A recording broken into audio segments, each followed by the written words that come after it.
रात तकरीबन 11:30-12 बजे वो बच्चे जो मेला देखने के लिए गए थे, जब वो मदरसे वापस आते हैं तो आने से पहले ही उन्हें इस बात का पता चल जाता है कि हाफिज कमाल साहब को इस बारे में मालूम हो गया है कि ये बच्चे मदरसे की दीवार को फलांग कर मेला देखने के लिए गए थे।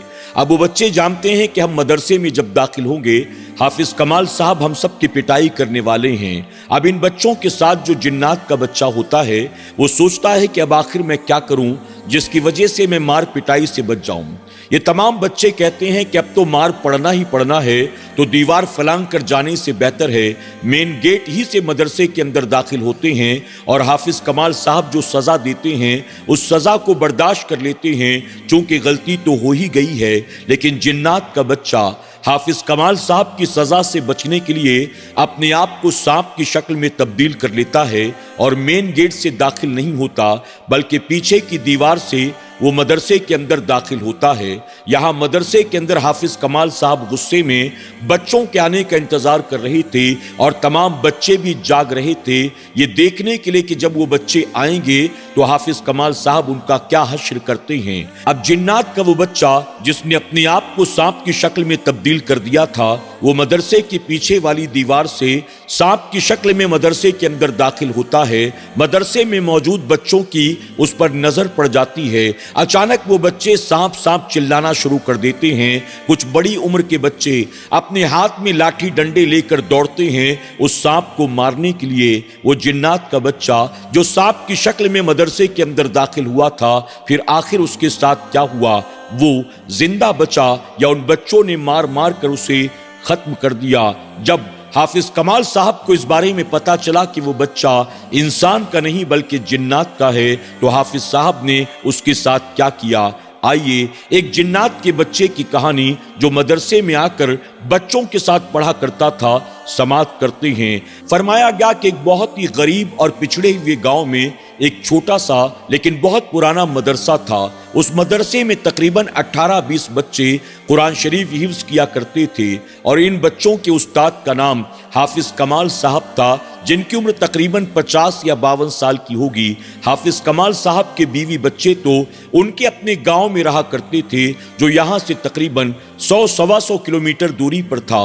हाफिज कमाल साहब यहाँ बच्चों को कुरान शरीफ हिफ्ज कराते थे और आपने अपनी पूरी जिंदगी इसी काम में लगा दी थी। एक मर्तबा जब सुबह फजर की नमाज के बाद हाफिज कमाल साहब मदरसे के तमाम बच्चों को बिठाकर पढ़ा रहे थे, एक मियाँ बीवी अपने साथ एक 8-10 साल के बच्चे को लेकर मदरसे में आते हैं और हाफिज कमाल साहब से बहुत अदब से मुलाकात करते हैं और साथ ही कहते हैं कि हजरत, हम चाहते हैं कि आप हमारे बेटे का दाखिला अपने मदरसे में कर लें। हमारी भी तमन्ना है कि हमारा बेटा हाफिज कुरान बन जाए ताकि अल्लाह तबारक ताला इसे हमारी खातिर सदक़े जारिया बना दे। हम तो बेपढ़े लिखे देहाती लोग हैं, लेकिन चाहते हैं कि हमारा बेटा पढ़ लिख ले ताकि उसकी नेकियां आखिरत में हमारे लिए भी जन्नत में जाने का सबब बन जाए। जब हाफिज कमाल साहब ने माँ बाप की ये बात सुनी, उन्होंने फौरन उनके बेटे का दाखिला अपने मदरसे में कर लिया। हाफिज कमाल साहब ये नहीं जानते थे कि ये दोनों मियाँ बीवी जो आई हैं ये इंसान नहीं बल्कि जिन्नात हैं, और इनके साथ जो ये 8-10 साल का बच्चा है ये भी इंसान नहीं बल्कि जिन्नात का बच्चा है। चूंकि वो सब के सब इंसानी शक्ल सूरत में आए थे, हाफिज कमाल साहब उन्हें पहचान न सके और उन्होंने बच्चे का दाखिला मदरसे में कर लिया। माँ बाप अब वहां से चले जाते हैं। वालिदैन ने जाते जाते उस्ताद से ये तक कह दिया, जिस दिन मदरसे की छुट्टी होती है उस दिन भी इसे आप अपने पास ही रखिएगा, अपनी खिदमत करवाइएगा, इसे हमारे पास मत भेजना। हम चाहते हैं कि जब पूरी तरह से ये हाफिज कुरान बन जाए उसके बाद ही हमारे पास आए। उस्ताद हाफिज कमाल साहब ने कहा, ठीक है, अल्लाह आपके ख्वाब को पूरा फरमाए। इसके बाद दोनों मियाँ बीवी चले जाते हैं। दोनों मियाँ बीवी के चले जाने के बाद हाफिज कमाल साहब ने उस बच्चे को अपने पास बुलाया। आपने उसका नाम पूछा, आपने पूछा क्या कुरान शरीफ पढ़ लेते हो? बच्चे ने कहा جی ہاں میں قرآن شریف پڑھ لیتا ہوں، میں یہاں پر حفظ کرنے کے لیے آیا ہوں۔ اس کے بعد حافظ صاحب نے قرآن شریف کا پارہ اس کے ہاتھ میں دیا۔ بچے نے حافظ کمال صاحب کو قرآن شریف پڑھ کر سنانا شروع کیا۔ اس کی آواز بہت پیاری تھی، اس کا انداز بہت خوبصورت تھا۔ حافظ کمال صاحب پہلی مرتبہ اس بچے سے قرآن سنتے ہیں تو بڑے متاثر ہوتے ہیں۔ ایسا لگتا تھا جیسے بچہ کسی بہترین قاری کا استاد ہو۔ اب اپنی ان خوبیوں کی وجہ سے وہ حافظ کمال صاحب کا چہیتا ہو گیا تھا۔ روزانہ نماز فجر کے بعد حافظ کمال صاحب بچوں کو مدرسے کے صحن میں لے کر بیٹھ جاتے اور قرآن شریف حفظ کرانا شروع کر دیتے تھے۔ بچے قرآن شریف کو یاد کرتے، سبق آ کر سنا دیتے اور آگے کا سبق لے کر چلے جاتے تھے۔ یہ بچہ تمام بچوں کے مقابلے بہت زیادہ ذہین تھا۔ یہ بہت تیزی کے ساتھ قرآن شریف کو یاد کر رہا تھا۔ حافظ کمال صاحب اس بچے سے بہت متاثر تھے۔ کبھی کبھی وہ لوگوں سے کہتے تھے، اب تک سینکڑوں بچوں کو میں حافظ قرآن بنا چکا ہوں، لیکن آج تک ایک بھی شاگرد ایسا نہیں آیا۔ یہ بچہ تو بہت ہی زیادہ ذہین ہے۔ غیر معمولی طور پر یہ بچہ تیزی کے ساتھ قرآن شریف یاد کر رہا ہے۔ مجھے لگتا ہے بہت جلد یہ بچہ حافظ قرآن بن جائے گا۔ وہ بچہ دیکھنے میں بھی بڑا خوبصورت تھا، قد کے اعتبار سے چھوٹا تھا، عمر کے اعتبار سے چھوٹا تھا، لیکن بہت ذہین تھا۔ وہ بچہ کبھی کبھی حافظ صاحب کے سر میں تیل بھی لگا دیتا، کبھی آپ کے پاؤں بھی دبا دیتا، کبھی آپ کو پانی پلا دیتا، کبھی آپ کے کپڑے دھو دیتا، کبھی گاؤں والوں کے یہاں جا کر آپ کے لیے کھانا بھی لے آتا۔ حافظ صاحب اس سے بہت خوش تھے، بہت زیادہ متاثر تھے، اور وہ بچہ اگرچہ بعد میں آیا تھا لیکن تمام بچوں کے مقابلے حافظ کمال صاحب کا بڑا قریبی اور چہیتا شاگرد بن گیا تھا۔ آپ جانتے ہیں کہ مدرسے میں پڑھنے والے تمام بچے ہم عمر نہیں ہوتے، کچھ بڑے بھی ہوتے ہیں، کچھ چھوٹے بھی ہوتے ہیں، اور انہی بچوں میں کچھ بہت اچھے ہوتے ہیں، شریف ہوتے ہیں، اور کچھ بہت شرارتی اور بہت بدماش ہوتے ہیں۔ اسی طرح اس مدرسے کے اندر بھی حافظ کمال صاحب کے شاگردوں میں کچھ شاگرد جو بڑی عمر کے تھے، بڑے شرارتی تھے، بہت بدماشی کیا کرتے تھے۔ ایک مرتبہ اس مدرسے کے قریب جو ایک گاؤں تھا، وہاں پر ایک میلہ لگا ہوا تھا۔ اب مدرسے میں پڑھنے والے کچھ بڑی عمر کے بچوں نے رات کے اندھیرے میں چوری چھپے اس میلے میں جانے اور گھومنے پھرنے کا پلان بنایا۔ ان بچوں نے اس بچے کو بھی دعوت دی اور کہا، تم بھی ہمارے ساتھ چلنا، تم نے پہلے کبھی میلہ دیکھا ہے؟ اس نے کہا، نہیں، میں نے کبھی بھی میلہ نہیں دیکھا۔ ان بچوں نے کہا کہ تم ہمارے ساتھ میلہ دیکھنے کے لیے چلنا، تمہیں بہت مزہ آئے گا۔ اس نے کہا، ٹھیک ہے، لیکن جائیں گے کیسے؟ اس پر ان لوگوں نے کہا کہ رات کو نماز عشاء کے بعد کھانا کھانے سے فارغ ہوں گے، پھر جب بچے سو جائیں گے، حافظ کمال صاحب سو جائیں گے، ہم مدرسے کی پچھلی دیوار کو پھلانگ کر چوری چھپے چلے جائیں گے، کسی کو ہمارے آنے جانے کی خبر تک نہیں ہوگی، اور ہم فجر سے پہلے پہلے لوٹ آئیں گے، کسی کو پتہ بھی نہیں چلے گا۔ اب ان بڑی عمر کے بچوں نے یہ پورا پلان بنا لیا۔ وہ چھوٹا بچہ بھی ان کے ساتھ جانے کے لیے تیار ہو گیا۔ ان بچوں کو بھی نہیں پتا تھا کہ یہ بچہ انسانی نہیں بلکہ یہ جنات کا بچہ ہے۔ اب وہ وقت کا انتظار کرتے رہے۔ حافظ کمال صاحب کھانے سے فارغ ہوئے، وہ بستر پر لیٹ کر سو گئے۔ مدرسے کے تمام بچے بھی باری باری اپنے اپنے بستروں پر لیٹ کر سو گئے۔ جب ان بچوں کو یقین ہو گیا کہ اب استاد کے ساتھ باقی سارے بچے گہری نیند میں جا چکے ہیں، تو بڑی عمر کے بچے اس چھوٹے بچے کو اپنے ساتھ لیتے ہیں اور کہتے ہیں کہ چلو اب ایک ایک کر کے، وہ چونکہ بڑی عمر کے تھے، مدرسے کی دیوار کو پھلانگ کر مدرسے سے باہر نکل جاتے ہیں۔ یہ بچہ قد میں چھوٹا تھا، عمر میں کم تھا، یہ مدرسے کی دیوار تو پھلانگ نہیں سکتا۔ اس نے سوچا، اب میں کیا کروں؟ بڑی عمر کے سارے بچے تو مدرسے کی دیوار پھلانگ کر چلے گئے، اب یہ اندر اکیلا رہ گیا، اور وہاں سے وہ آواز دے رہے تھے، جلدی کرو، کوئی اٹھ جائے گا تو مصیبت ہو جائے گی، تمہارے چکر میں سب پھنس جائیں گے۔ اب یہ بچہ سوچ رہا تھا، میں کروں تو کیا کروں؟ اگر میں قد کو بڑا کرتا ہوں، اگر میں لپک کر اوپر چڑھتا ہوں تو انہیں شک ہوگا اور ہو سکتا ہے یہ ڈر جائیں۔ اب جلدی سے وہ بچہ اپنے آپ کو سانپ کی شکل میں تبدیل کرتا ہے، اور تبدیل کرنے کے بعد مدرسے کی دیوار کو اندھیرے کا فائدہ اٹھاتے ہوئے پار کرتا ہے، اور اس پار جا کر وہ پھر سے انسانی شکل اختیار کر لیتا ہے۔ اب چونکہ مدرسے کے آس پاس چاروں طرف اندھیرا چھایا ہوا تھا، تو ان بچوں نے یہ نہ دیکھا کہ یہ بچہ بھلا آیا تو کہاں سے آیا اور کیسے آیا۔ بس ان لوگوں نے دیکھا کہ یہ بچہ ان کے سامنے کھڑا تھا۔ ان لوگوں نے دیکھتے ہی کہا، چلو اچھا ہوا تم آ گئے، जल्दी चलो। अब वो सब के सब वहां से भागते दौड़ते उस गांव में पहुंच जाते हैं जिस गांव में मेला लगा हुआ था। अब मेले में वो कई घंटों तक घूमते फिरते रहे। उनके पास जो पैसे थे उससे वो चीजें खरीद कर खाते पीते रहे। उसके बाद जब 3-4 घंटे गुजर गए तो कहा, इससे पहले कि किसी की आंख खुल जाए, शक हो जाए, चलो हम वापस चलते हैं। अब वो सारे उस बच्चे को अपने साथ लेकर दोबारा मदरसे की तरफ पलटते हैं। लेकिन मदरसे के करीब पहुंचे तो उन्हें शक हुआ।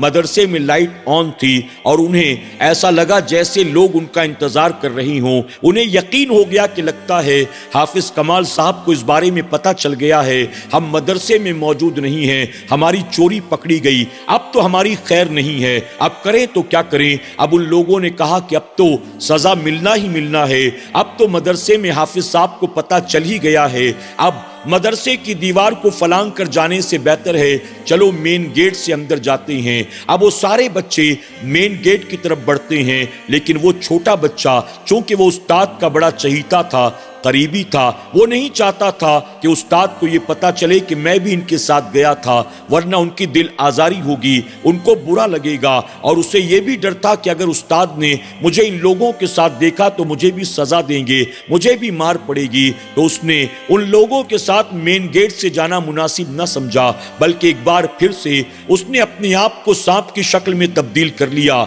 और सांप की शक्ल में तब्दील करने के बाद वो मदरसे की पिछली दीवार से चुपचाप अंदर दाखिल होने की कोशिश करता रहा। यहां तमाम बच्चे मदरसे के मेन गेट से अंदर दाखिल होते हैं। हाफिज कमाल साहब ने जब देखा, हाथ में डंडा लेकर वो इनका इंतजार कर रहे थे, आग बबूला हो जाते हैं, एक एक करके सबको पीटना शुरू कर देते हैं। हाफिज कमाल साहब यहां बच्चों को पीटने में मसरूफ थे और वहां वो जिन का बच्चा सांप की शक्ल में मदरसे की दीवार पर रेंगता हुआ मदरसे के अंदर दाखिल होता है। अब जैसे ही वो मदरसे के अंदर दाखिल हुआ, अचानक कुछ बच्चों की उस पर नजर पड़ जाती है। अब वो बच्चे शोर मचाना शुरू कर देते हैं, सांप सांप कह के वो पूरा मदरसा अपने सर पर उठा लेते हैं। अब तमाम लोगों ने देखा वाकई एक सांप रेंगता हुआ दीवार के किनारे से चला आ रहा था।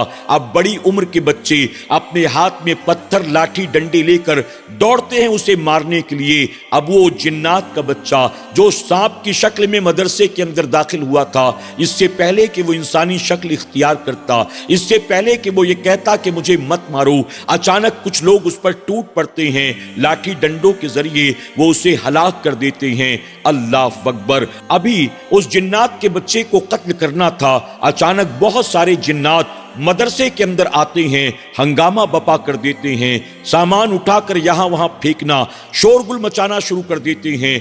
हाफिज कमाल साहब और मदरसे के तमाम बच्चों पर हैबत तारी हो जाती है। उन्हें कुछ भी समझ में नहीं आ रहा था। एक जिन आगे बढ़ा, उसके साथ एक जिनजादी थी और वो दोनों आकर हाफिज कमाल से कहते हैं, तुमने हमारे बच्चे को कत्ल कर दिया, तुम्हें सजा मिलेगी, हम तुम्हें नहीं छोड़ेंगे, हम तुम सबको कत्ल कर देंगे। हाफिज कमाल साहब को कुछ भी समझ में नहीं आ रहा था। हाफिज कमाल साहब बार बार कह रहे थे, तुम किसकी बात कर रहे हो, तुम लोग कौन हो, यहां क्यों आए हो, आखिर ऐसा क्या हो गया। आखिरकार वो जिन्नात कहता है, हम अपने बेटे को तुम्हारे पास लेकर आए थे हाफिज कुरान बनाने के लिए, लेकिन तुम्हारे मदरसे के बच्चों ने मेरे बेटे का कत्ल कर दिया। हम तुम्हें भी नहीं छोड़ेंगे और इन बच्चों को भी नहीं छोड़ेंगे, अपने अंजाम के लिए तैयार हो जाओ। पहले तो हाफिज कमाल साहब को कुछ भी समझ में नहीं आ रहा था। इसके बाद अचानक हाफिज कमाल साहब को इस बात का एहसास हुआ, वो 8-10 साला बच्चा मुझे कहीं नजर नहीं आ रहा है। हाफिज कमाल साहब ने कहा, क्या वो बच्चा भी तुम्हारे साथ गया था। वो शरारती बच्चे कहते हैं कि जी हाँ, वो भी हमारे साथ मेला देखने के लिए गया था। फिर उस्ताद हाफिज कमाल ने कहा, आखिर वो बच्चा कहाँ है बताओ। वो सब कहते हैं कि हमें नहीं मालूम, मदरसे के मेन गेट तक तो वो हमारे साथ आया था, उसके बाद वो कहाँ गया हमें नहीं मालूम। इस पर वो जिन्नात कहता है, वही तो मेरा बेटा था, अपने आप को तुम्हारी सजा से बचाने के लिए उसने सांप की शक्ल में तब्दील किया, सांप बनकर मदरसे के अंदर दाखिल हुआ और तुम्हारे मदरसे के बच्चों ने मेरे बच्चे का कत्ल कर दिया, बहुत बुरा किया तुमने। इस पर हाफिज कमाल साहब को फौरन गलती का एहसास होता है। हाफिज कमाल साहब कहते हैं, वाकई हमसे बहुत बड़ी गलती हो गई, हमें नहीं मालूम था कि वो तुम्हारा बेटा है, बच्चों ने तो सांप समझा, इसमें सारा कसूर हमारा ही तो नहीं है, तुम्हारे बेटे का भी तो कसूर है। आखिर तुम्हारा बेटा इंसानी शक्ल में میں کیوں نہیں آیا؟ اگر وہ سانپ کی شکل میں آئے گا تو ظاہر ہے کہ انسان تو اس سے ڈرے گا، انسان اسے مار کر اپنے آپ کو بچانے کی کوشش کرے گا۔ غلطی صرف ہماری نہیں ہے، غلطی تمہاری بھی ہے۔ جس دن تم اپنے بچے کا داخلہ کرانے کے لیے آئے تھے، تم نے مجھے یہ کیوں نہیں بتایا کہ تم انسان نہیں بلکہ جنات ہو اور وہ بچہ جنات کا بچہ ہے؟ اگر تم نے مجھے پہلے بتایا ہوتا میں داخلہ لے لیتا، اس بچے کو بھی قرآن حفظ کراتا، اس بچے کے ساتھ میرا رویہ کچھ اور ہوتا، لیکن تم نے ہمارے ساتھ دھوکہ کیا اور تم نے انسان بن کر یہ بتایا کہ تم انسان ہو، جبکہ حقیقت میں تم انسان نہیں بلکہ جنات ہو۔ غلطی ساری ہماری نہیں ہے بلکہ قصور تمہارا بھی ہے۔ اب جو ہونا تو ہو گیا، اللہ کی بارگاہ میں ہم بھی معافی تلافی کرتے ہیں، تم بھی ہمیں معاف کر دو۔ بہت دیر تک حافظ کمال صاحب ان جنات مرد و عورت کو سمجھاتے بجھاتے رہے، آخر کار جیسے تیسے وہ مانے اور پھر وہاں سے روتے بلکتے واپس چلے گئے۔ اللہ اکبر۔ ناظرین اکرام، اللہ تبارک و تعالیٰ نے جنات کو واقعی وہ طاقت عطا کی ہے، وہ چاہیں تو مرد کی شکل اختیار کر لیں، عورت کی شکل اختیار کر لیں، بچے کی شکل اختیار کر لیں، بوڑھے کی شکل اختیار کر لیں، جوان کی شکل اختیار کر لیں، جانور کی شکل اختیار کر لیں، سانپ بچھو کی چرند پرند کی شکل اختیار کر لیں۔ اس لیے ہمیں اور آپ کو چاہیے ہم کسی بھی جانور چرند پرند کو بلا وجہ نہ مارا کریں، احتیاط کیا کریں، اور خاص طور پر اگر مسجد کے اندر کوئی ایسی چیز نظر آئے تو بہت زیادہ احتیاط کرنا چاہیے۔ اگر مدرسے میں کوئی ایسی شے نظر آئے بہت زیادہ احتیاط کرنا چاہیے۔ آخر اگر وہ ہمیں کوئی نقصان نہیں پہنچاتے تو انہیں مارنے کی یا قتل کرنے کی کیا ضرورت ہے؟ وہ بھی تو اللہ کی مخلوق ہیں۔ اللہ تبارک تعالیٰ ہمیں اور آپ کو شیطان کے شر سے، جنات کے مکر و فریب و دھوکے سے محفوظ فرمائے۔ اللہ ہر مسلمان کے جان و مال و عزت و آبرو کی حفاظت فرمائے۔ اللہ ایسے فتنوں سے ہم سب کو اپنا حفظ و امان عطا کرے۔ آمین یا رب العالمین۔